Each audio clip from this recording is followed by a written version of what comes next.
وہاں پر اس میٹنگ میں general retired Qamar Bajwa نے یہ بات کہی ان تمام سیاسی قائدین سے کہ آپ عمران خان کے خلاف عدم اعتماد جو ہے وہ واپس لے لیں، اس کے خلاف آپ عدم اعتماد کی تحریک نہ لائیں، اور اس نے کہا کہ میں عمران خان کا نمائندہ بن کر آیا ہوں، آپ یہ واپس لے لیں۔ وہ انتخابات میں جانے کے لیے تیار ہے، وہ وہاں انتخابات میں الیکشن کے لیے تیار ہے۔ یہ انہوں نے ظاہر ہے آرمی چیف تھے، آرمی چیف ظاہر ہے حکومت کو جواب دہ ہوتا ہے، کہ ان کی ایک ذمہ داری لگائی گئی، وہ وہاں پر گئے۔ تو ان لوگوں نے اپنی وہاں پہ مشاورت کی، بات نہیں بنی، باجوہ صاحب واپس آ گئے، اور انہوں نے پھر اگلے اس میں یہ جو سارے لوگ ان کے موجود تھے، تو انہوں نے پھر خود ڈیسائیڈ کیا کہ عدم اعتماد ہی ہم نے لے کر آنی ہے، اور مولانا تو اس میں پیش تھے،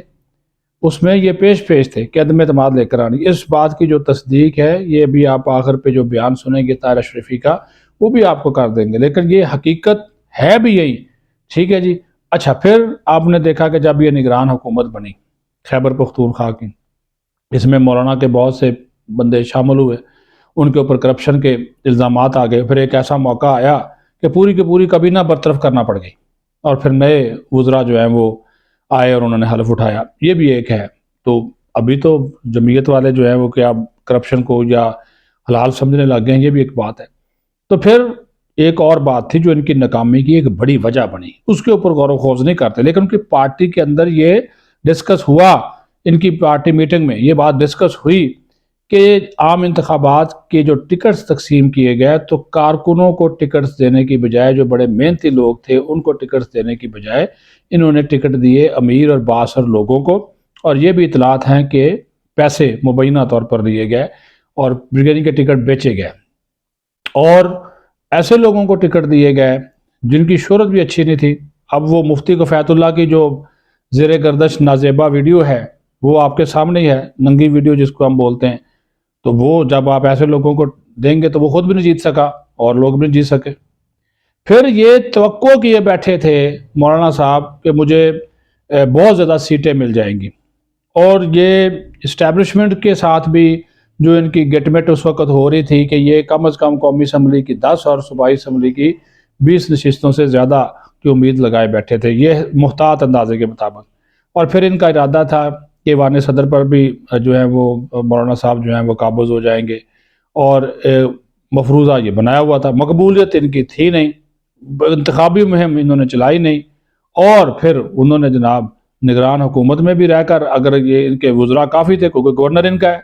جو حاجی غلام علی ان کا گورنر ہے، ان کا عزیز ہے، تو نگران حکومت میں رہ کر بھی یہ پرفارمنس جو ہے وہ نہیں دکھا سکے۔ اور پھر یہ ایک الیکشن مہم کے بغیر، کب فرشتوں نے تو نہیں ووٹ ڈالنے تھے، ووٹ تو عوام نے ڈالنے تھے، کیونکہ فرشتے ووٹ نہیں ڈالتے، لیکن انہوں نے چونکہ کمپین نہیں چلائی، پھر ایک فضا بنی پی ٹی آئی کے حق میں، اور اس کا ان کو فائدہ ہوا، اور اسی پی ٹی آئی جس نے مولانا کو ہرایا، اسی پی ٹی آئی کے ساتھ مولانا اب اتحاد بنا رہے ہیں۔ یہ بھی ویسے ایک اجنبہ ہے، جنہوں نے ان کو ہرایا ہے، شکست دی ہے، اور وہ وہاں سے 3/4 اکثریت لے چکے ہیں، مولانا وہاں سے ہار چکا ہے، لیکن وہاں پہ یہ کہہ رہے ہیں جی میں نے ابھی وہاں ان کے ساتھ بیٹھنا ہے، جپشیاں شپیاں وہ ڈال رہے ہیں۔ اور اب یہ لگ رہا ہے کہ مولانا کا کہہ رہے تھے کہ شاید میں کوئی کنگ میکر ہوں یا میں کوئی اس طرح ہوں، لیکن وہ بات اب رہی نہیں۔ اور آپ کو یہ بھی معلوم ہے MQM ہو اور JUIF ہے، یہ دو ایسی جماعتیں جو اقتدار کے بغیر نہیں رہ سکتی۔ آنے والے دنوں میں آپ دیکھیں گے کہ مولانا صاحب بھی کس طرح جو ہے وہ مان جائیں گے، اور یہ شہباز شریف ان کو منا لے گا،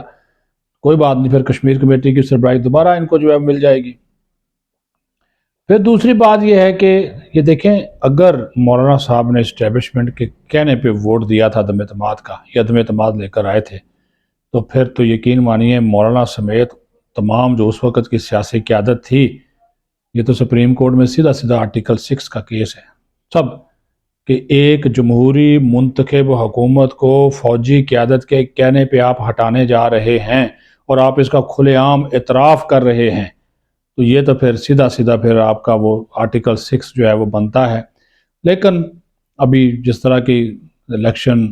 آپ نے لڑا، پھر آپ ہار گئے، اور اب سیاسی جو تھیوریز ہیں، جو مرضی آپ اس کو رنگ دے لیں، لیکن مولانا صاحب نے جو پی ٹی آئی کے ساتھ ہاتھ ملایا ہے، آپ یقین مانیے ان کی پارٹی کے اندر بھی اس کی پذیرائی جو ہے وہ نہیں ہے۔ باقی مولانا طاہر اشرفی نے کیا کہا، آپ خود دیکھ لیں اور سن لیں۔